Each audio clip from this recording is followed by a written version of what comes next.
Morning to all of you. This is Neha, your course teacher, which is Introductory Agrometeorology and Climate Change, and your course number is AMAT 5311. Okay, so today again I have come up with new lecture, which is solar constant.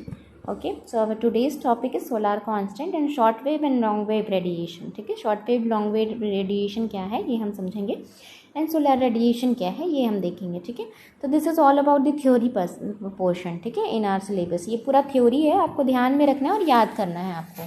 ठीक है, सो इसमें ये जो है constant है, नाम से ही समझ आ रहा है कि ये कांस्टेंट है. तो वो जो मेजरमेंट है और जो भी यूनिटरी मेजरमेंट है वो आपको याद रखना पड़ेगा. ठीक है, so let us start. Okay, so firstly we will see what is solar constant. Okay, so the sun is the source of more than 99% of the thermal energy required for the physical processes taking place in earth atmosphere system. ठीक है, तो जितने भी source of energy है, ठीक है, ये जो भी लाइट्स हमें दिखाई पड़ती है, ठीक है, ये आपको समझना है कि जो भी लाइट है, जो भी हम जिसकी वजह से हम किसी ऑब्जेक्ट को देख पा रहे हैं, ठीक है, तो वो लाइट उसकी खुद की लाइट नहीं है. ठीक है, जो भी एनर्जी के सोर्सेज हमारे पूरे वर्ल्ड में या पूरे ब्रह्मांड में हमें जो भी दिखाई पड़ते हैं वो सोलर एनर्जी, सोलर सिस्टम पे ही काम करते हैं. ठीक है, सोलर से रेडिएशन आता है, सन से जो रेडिएशन इंसुलेट होता है वो आता है, पृथ्वी तक पहुंचता है और किसी ऑब्जेक्ट में पहुंचता है.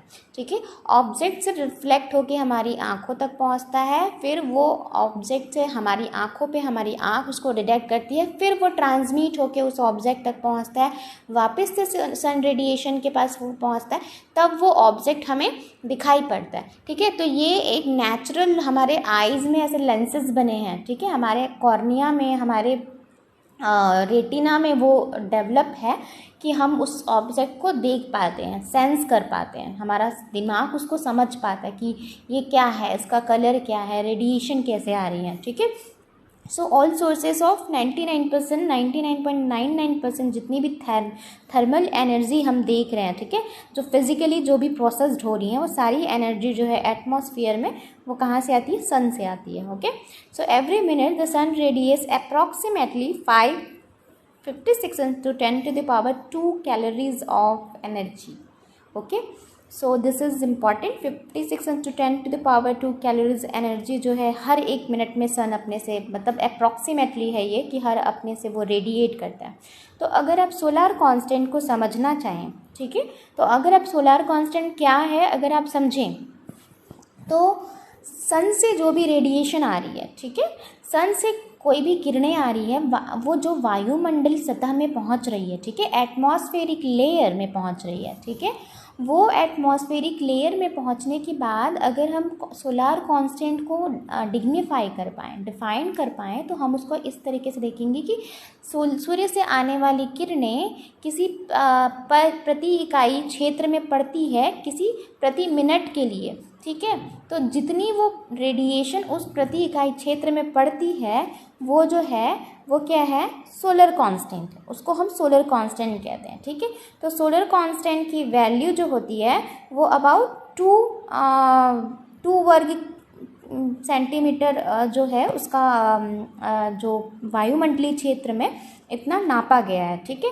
जो भी सन से रेडिएशन हो रहा है अप्रॉक्सीमेटली एक मिनट में, वो कैलोरी में अगर हम उसे देखें तो 56 into 10 to the power 2 calorie energy जो है वो रेडिएट होता है. ठीक है, तो सोलर कांस्टेंट को आप ऐसे ही समझ सकते हैं कि सन से जो भी रेडिएशन पर यूनिट क्षेत्र में पहुंच रही है, ठीक है, पर यूनिट एरिया में, पर यूनिट टाइम में पहुंच रही है, और जितनी एनर्जी जो है वो एब्जॉर्ब हो रही है और रिफ्लेक्ट हो रही है. ठीक है, तो हम उसको क्या कहते हैं, सोलर कांस्टेंट कहते हैं. ठीक है, so in terms of energy per unit area, incidence on a spherical shell with a radius of 1.5 into 10 to the power 13 centimeter, which is about the mean distance of Earth from the Sun.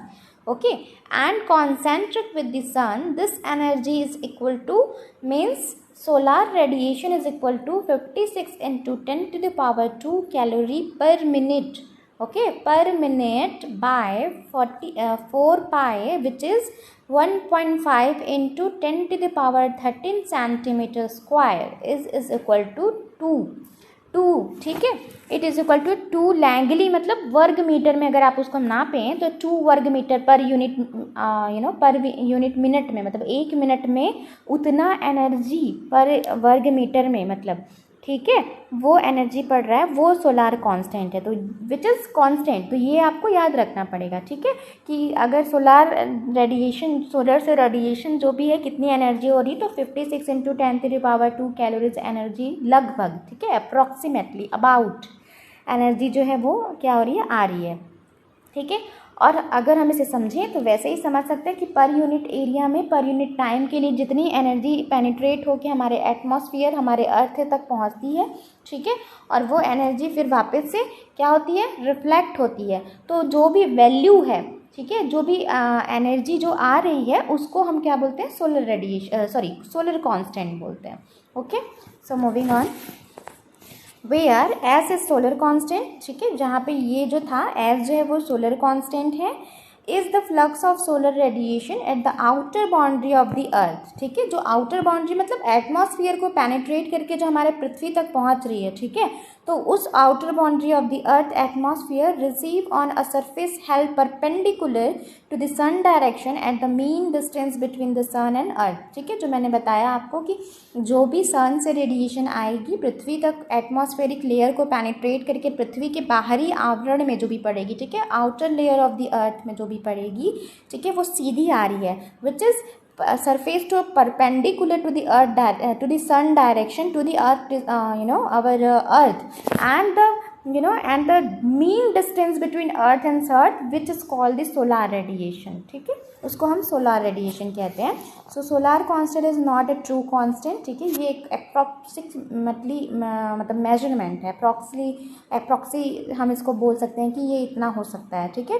So it is fluctuate by the as much as +3.5% about its mean. तो वो जो perpendicular है, वो जो direction है सन का, ठीक है, वो जो है चेंज होते हैं उसमें, ठीक है, वो फ्लक्चुएट करते हैं, तो उसके अकॉर्डिंगली सोलार जो सोलार कांस्टेंट की जो वैल्यू है वो भी फ्लक्चुएट करती है। तो this is not the constant, ठीक है, बट आपको ये याद रखना है कि अप्रॉक्सीमेटली वो जो भी है 56 इंटू 10⁻³ जो भी सेंटीमीटर जो भी रेडिएशन है वो एब्जॉर्ब करने की कैपेसिटी रखता है, वो सोलार रेडिएशन की एक फिक्स्ड वैल्यू नहीं है, फ्लक्चुएट करती है, पर एक वैल्यू है, ठीक है। तो अगर आपसे वैल्यू पूछा जाए तो आप ये बता सकते हैं, ठीक है। So such constant is not a true constant, it is fluctuate by as much as +-3.5% about its mean. Okay, so value depending upon the distance of the earth and sun, ठीक है।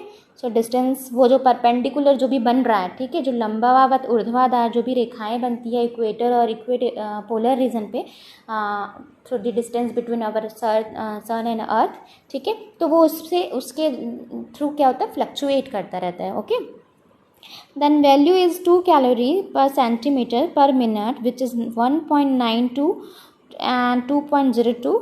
Recent measurement indicates value of 1.94, ठीक है। तो जो भी value है वो 2 calorie का जो होता है पर सेंटीमीटर स्क्वायर में पर मिनट के लिए, ठीक है। तो जो भी ये आप समझेंगे कि ये जो वैल्यू बताना क्या चाह रहा है आपको, कि आपको 2 कैलोरी जो वैल्यू आ रही है वो सन के रेडिएशन की आ रही है, एनर्जी सोर्स की आ रही है, जो 1 मिनट में पर मीटर स्क्वायर में जो भी एनर्जी रेडिएट हुई, ठीक है, जो भी एनर्जी आई और वहाँ से रिफ्लेक्ट हुई जो भी उसकी वैल्यू, ठीक है, उसी को हम सोलार कांस्टेंट बोलते हैं ना। तो उसकी वैल्यू जो है वो अबाउट इतनी होती है, पर अभी रिसेंट मेजरमेंट में देखा गया है तो ये देखिए ये फ्लक्चुएट करती है, तो कभी ये 1.92 होती है, कभी 2.02 हो सकती है, ठीक है, due to the distance between earth and sun, ठीक है। पर अभी रिसेंटली देखा गया है कि 1.94 इसकी वैल्यू मेजर की गई है, ठीक है। So calorie centimetre square and minutes which is 133 WM, ठीक है, and 1 langley is equal to 1 cal. तो लैंगली जो है ये टर्मिनोलॉजी है, ठीक है, ये मीटीरियोलॉजी का साइंटिफिक टर्मिनोलॉजी जिसको हम 1 कैलोरी कह सकते हैं। So these are all terminologies, ठीक है, ये जो मेजरमेंट यूनिट्स है ये आप यूनिट बोल सकते हैं। लैंगली जो है 1 langley is equal to 1 calorie होता है, ठीक है। So 35% of the energy is contributed by the UV, and UV means ultraviolet rays and visible parts, and 65% by the infrared. ठीक है, तो 65% जो भी है वो इंफ्रारेड होती है, जो हमें दिखाई नहीं पड़ती. ठीक है, सो 35% जो भी एनर्जी कंट्रीब्यूट हो रही है हमारे अर्थ में वो यूवी रेज के थ्रू हो रही है, और जो विजिबल पार्ट्स है, ठीक है, जो हमें दिखाई पड़ रहे हैं उनके थ्रू एनर्जी जो है 35% है. बाकी सारी एनर्जी जो हमें दिखाई नहीं देती है वो 65% है, जिसको हम इंफ्रारेड कहते हैं. ठीक है, तो कभी भी ब्लैक, जैसे कि जो भी मैंने आपको बताया था कल कि सोलार रेडिएशन डिप्लेशन में कलर है, जैसे आप रेनबो का कलर देखेंगे तो रेड, ठीक है, ऑरेंज, येलो, ब्लू, वायलेट, ठीक है, तो ग्रीन, तो ये इन सारे जो भी कलर्स हैं उनका वेवलेंथ होता है. ठीक है, लेकिन ब्लैक और वाइट टाइप की कोई कलर ही नहीं है. ठीक है, अब ब्लैक और वाइट टाइप का कोई कलर ही नहीं है, ये मैं कहूँगी तो ये श्यूरो हो जाएगा. ठीक है, ये ट्रू फैक्ट नहीं माना जाएगा. पर अगर आप इसे समझें तो ब्लैक को हम ब्लैक कलर कहते हैं क्योंकि उसका एक वेवलेंथ नहीं होता. ठीक है, ब्लैक बॉडी में अगर कोई भी रेडिएशन जब पड़ती है, ठीक है, सोलर रेडिएशन या कोई भी ऊर्जा उस पर पड़ती है और जब वो रिफ्लेक्ट होती है, तो जो भी रिफ्लेक्शन के थ्रू जो भी रेडिएशन हम तक पहुँचती है वो क्या होती है, इंफ्रारेड होती है. ठीक है, जो कि क्या होती है, कलरलेस होती है. इसलिए हमारा आईज उसको डिटेक्ट नहीं कर पाता और हम उसे ब्लैक कलर देखते हैं. ठीक है, तो ये साइंटिफिकली ऐसा बोला गया है कि ब्लैक और वाइट ऐसा कोई कलर ही नहीं है. ये हमारा आई ब्लैक और वाइट, अगर हम इसे साइंटिफिकली समझें तो जो भी रेज उससे रिफ्लेक्ट होकर हमारी आंखों तक पहुंच रही है वो कलरलेस है, विच इज़ इंफ्रारेड, जो कि क्या है, इंफ्रारेड है. इस वजह से हम उसे ब्लैक एंड वाइट बोलते हैं. ठीक है, ब्लैक एंड वाइट बॉडी या ग्रे बॉडी, तो उसका कोई वेवलेंथ नहीं है. जैसे बाकी सारे जो कलर्स हैं, green, red, blue, orange, violet, purple, तो ये सारे जो कलर्स हैं उनका एक वेवलेंथ है. बट वाइट और ब्लैक कलर का there is no wavelength for those two colours, which is black and white also. Okay, so moving on. Okay, so that let us see what is short wave and long wave. Short wave और long wave को हम समझ चुके अपने पिछले lecture में कि net short wave radiation क्या होती है, पर हम यहाँ दोनों को डिफ़र करेंगे कि दोनों में डिफरेंसेस क्या हैं. ठीक है, सो शॉर्ट वेव रेडिएशन जो कि विजिबल लाइट है, जो भी हमें दिखाई पड़ती है, ठीक है, contains a lot of energy. And long wave radiation which is infrared, जो हमें दिखाई नहीं पड़ती, जो कि इनविजिबल लाइट है. ठीक है, सो जो भी ब्लैक बॉडी से जो भी एनर्जी आती है ना, जो भी ब्लैक बॉडी से एनर्जी आती है वो इंफ्रारेड होती है, इनविजिबल लाइट होती है. ठीक है, तो always remember, contains less energy than short wave radiation. So short wave radiation has a shorter wavelength than long wave radiation. ठीक है, तो जो भी short wave radiation का जो wavelength होता है वो काफ़ी छोटा होता है rather than long wave radiation. Okay, so the sun emits short wave radiation because it is extremely hot and has a lot of energy to give off. ठीक है, सन जो है वो शॉर्ट वेव रेडिएशन अपने से रिलीज़ करता है, जिसका एक पर्टिकुलर क्या होता है, वेवलेंथ होता है. ठीक है, हमने कल पढ़ा था ना कि डस्ट पार्टिकल जो भी हैं, डस्ट पार्टिकल हैं, जो गैस मॉलिक्यूल्स हैं, उनका जब डायमीटर है हमारे सन के जो भी रेडिएशन के डायमीटर से अगर कम हो जाता है, ठीक है, हमने कल पढ़ा था तो कम हो जाता है, वो चीज़ इस वजह से स्कैटरिंग होती है. कल हमने पढ़ा था ये चीज़ कि स्कैटरिंग क्यों होती है, इसी वजह से होती है सन कि जब भी डस्ट पार्टिकल्स जो होते हैं या आपके एयर मॉलिक्यूल्स हैं, बहुत सारे एटम के मॉलिक्यूल्स हैं, उनका डायमीटर जो है सन का जो भी रेडिएशन आ रहा है उनके डायमीटर से क्या हो जाता है, छोटा होता है. इस वजह से क्या होता है, उससे टकरा के वो अलग अलग दिशाओं में फैल जाता है. This is called scattering. ठीक है, उसको हम स्कैटरिंग कहते थे. तो इसको हम उससे रिलेट करके समझ सकते हैं कि जो भी सन है वो एमिट करती है वो शॉर्ट वेव रेडिएशन है, जो कि विजिबल है. ठीक है, जो कि विजिबल लाइट है, because it is extremely hot and has a lot of energy to give. और उसके पास बहुत ही ज़्यादा, मतलब इन्फिनाइट बोल सकते हैं हम. ठीक है, उनके पास इन्फिनाइट एनर्जी है जो वो रिलीज़ कर सकता है सन. इस वजह से जो भी रेडिएशन जो आती है वो शॉर्ट वेव रेडिएशन होती है. ठीक है, so short wave infrared energy comes directly from the sun but is not felt as heat. Okay, it converts into heat when it strikes an object. Yes, this is very important. ये जो भी radiation आती है, ठीक है, energy आती है, this is not the heat. वो क्या होता है, वो हमारे वायुमंडली बहुत सारे बहुत सारे एलिमेंट्स होते हैं हमारे एटमॉस्फेयर में, जो डस्ट पार्टिकल्स हो सकते हैं, गैस मॉलिक्यूल्स हो सकते हैं, ठीक है, स्पोर्स हो सकते हैं, ये बहुत सारे बहुत ही फाइन ऑब्जेक्ट होते हैं जो हमारे ऐसे नेट आइज से जो हम उसे नहीं देख सकते, नेक्ड आई से हम उसे नहीं देख पाते। तो ऐसे ऑब्जेक्ट से वो क्या होते हैं, रिफ्लेक्ट होते हैं और अलग अलग दिशाओं में फैलते हैं। उसके बाद जो भी एनर्जी फॉर्म आती है वो क्या होती है, वो हिट एनर्जी होती है। Okay, so long wave infrared energy is the heat radiate from an object which has received short wave infrared radiation. You can often observe long wave infrared energy as heating radiation from the surface of a hot sidewalk और roadway. Yes, so long wave जो भी energy है वो infrared energy होती है, जो heat जो भी रेडिएट होता है, ठीक है, किसी ऑब्जेक्ट से, ठीक है। सो वो हमें कैसे मिलता है, वो शॉर्ट वेव के थ्रू हमें मिलता है, जो कि क्या होता है,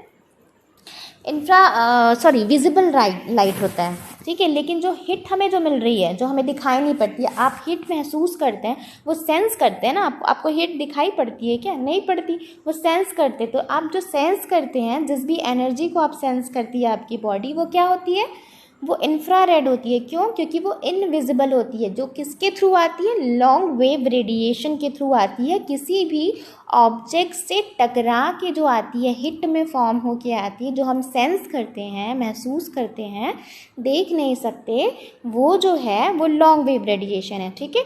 so you can often observe long wave infrared energy as heat radiating from the surface of a hot sidewalk और रोड वे, ठीक है। तो एक ये जो भी उनका जो वॉक साइड वॉक और रोड वे का यहाँ पे मतलब है कि वो किसी एक वे बना के, ठीक है, अपना एक ओन पाथ बना के जो भी एनर्जी हमें हिट के फॉर्म में जो हम सेंस कर रहे हैं, वो हम कह सकते हैं कि वो इंफ्रारेड है, विच इज़ इनविजिबल, जो इनविजिबल है, जिसे हम देख नहीं सकते। और जो नॉर्मल सनलाइट से जो भी एनर्जी आपकी आ रही है, वो क्या है, विजिबल लाइट है, जो कि हम शॉर्ट वेव रेडिएशन कह सकते हैं उसे, ठीक है।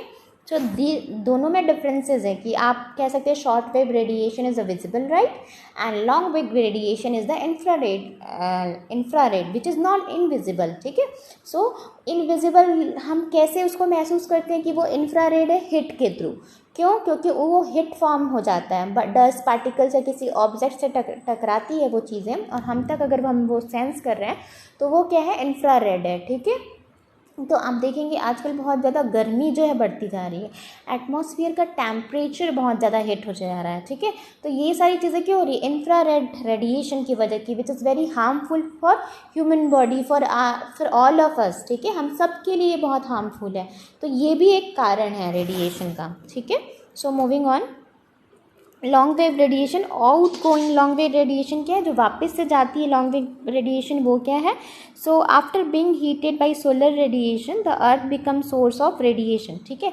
अब देखिए, सोलर से जो भी एनर्जी आती है, ठीक है, उसको हम अब क्या कर रहे हैं, बहुत ज़्यादा एल्बिडो के थ्रू, हमने कल पढ़ा था, परसों पढ़ा था कि एल्बिडो क्या होता है। एल्बिडो क्या करता है, अलग अलग ऑब्जेक्ट का अलग अलग होता है, एनर्जी को ऑब्जर्व करता है और ट्रैप कर लेता है, थर्मल एनर्जी को वो ट्रैप कर लेता है, उसको वापस से रिफ्लेक्ट होने नहीं देता। तो वो जो ऑब्जेक्ट है वो क्या हो जाता है, हिट हो जाता है, जिसकी वजह से हम कह सकते हैं कि जो अर्थ है वो धीरे धीरे सोर्स ऑफ रेडिएशन बनते जा रहा है, ठीक है, हिट के कारण, ठीक है। So average temperature of the earth surface is 285 degree kelvin which is 12 degree centigrade and 99%, सोचिए इवन सिर्फ 12 डिग्री सेंटीग्रेड है। अगर सेंटीग्रेड में मेजर करें तो सिर्फ 12 डिग्री सेंटीग्रेड है, अगर आप एवरेज टेम्परेचर देखें अर्थ सरफेस का, ठीक है।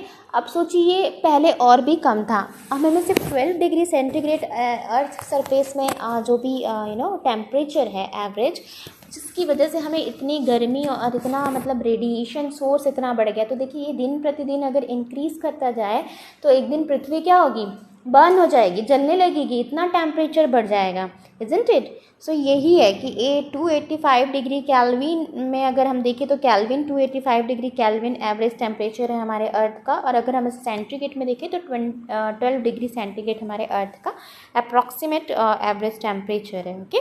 सो 99% of radiation emitted in the form of IR infrared range infrared का रेंज होता है 4 to 120 micron. Okay, so about 90% of the out going radiation is absorb bye the atmosphere.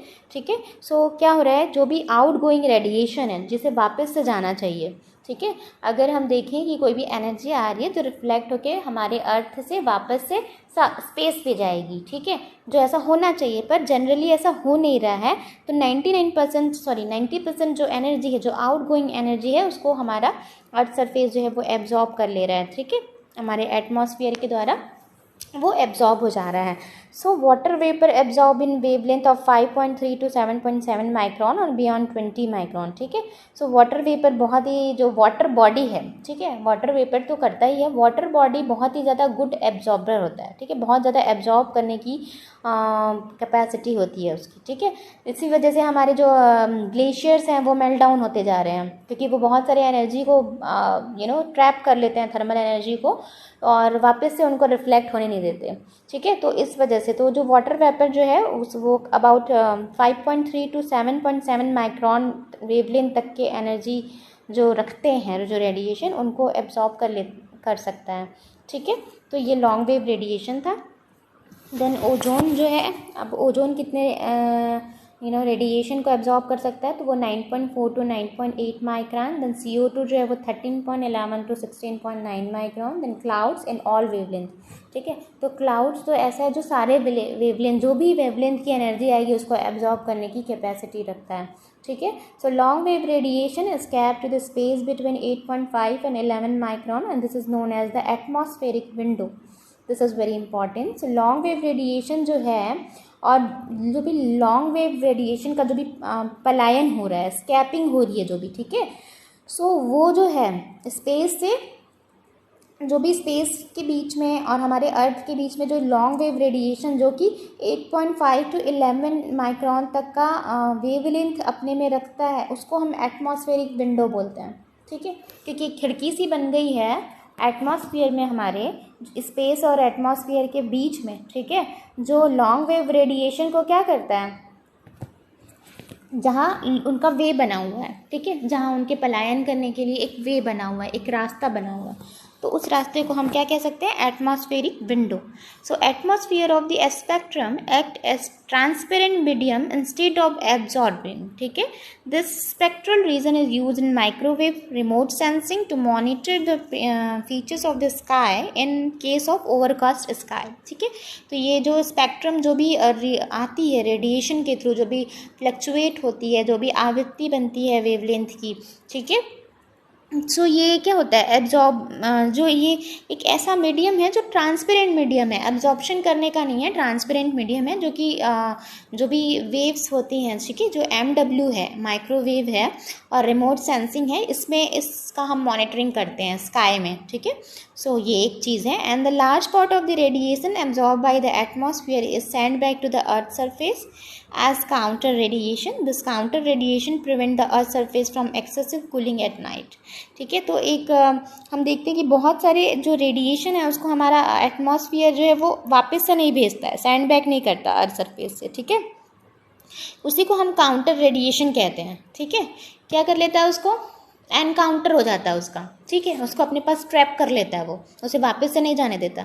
इसी वजह से हम देखते हैं कि वो क्या करता है, धीरे धीरे जो हमारे अर्थ सरफेस है उसकी कूलिंग जो होती है वो कम होती जा रही है, हीट जो है हमारे सरफेस का वो बढ़ते जा रहा है, क्योंकि जो out going long wave radiation है वो वापस से नहीं जा पा रही है. ठीक है, स्पेस पे, या जो भी रिफ्लेक्ट होके नहीं हो पा रही है, स्टैंड बैक नहीं हो पा रही है, जिस वजह से हमारा जो अर्थ सरफेस है, एटमॉस्फेयर है, काफ़ी हिट होते जा रहा है, हॉट होते जा रहा है.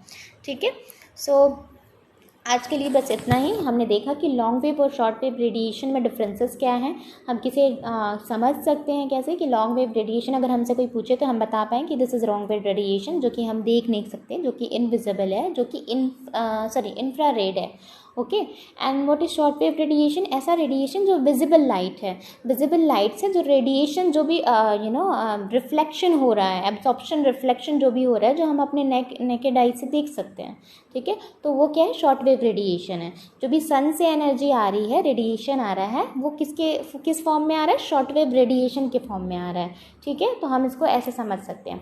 सोलार कांस्टेंट क्या है, रिविजन कर लेते हैं एक बार कि सोलार कांस्टेंट क्या है। सोलार कांस्टेंट ऐसा है जो पर मीटर स्क्वायर सेंटीमीटर स्क्वायर पे पर मिनट के लिए जो भी एनर्जी है जो सूरज से आ रही है उस पर्टिकुलर सरफेस पे पड़ रही है उसको जो भी एब्जॉर्ब कर रहा है, ठीक है, वो एब्जॉर्ब करने की कैपेसिटी जितने भी वेवलेंथ की एनर्जी उसने एब्जॉर्ब करी रिफ्लेक्ट की, वो उस वैल्यू को हम सोलर कांस्टेंट कहते हैं, ठीक है, जो कितनी है 56 × 10⁻² सेंटीमीटर है, ठीक है। सो ये जो था वो हमने पूरे अपने लेक्चर में देखा है, समझा है। I hope you all got the sense. Okay, so आज के लिए बस इतना ही। Till then take care, be safe, thank you very much.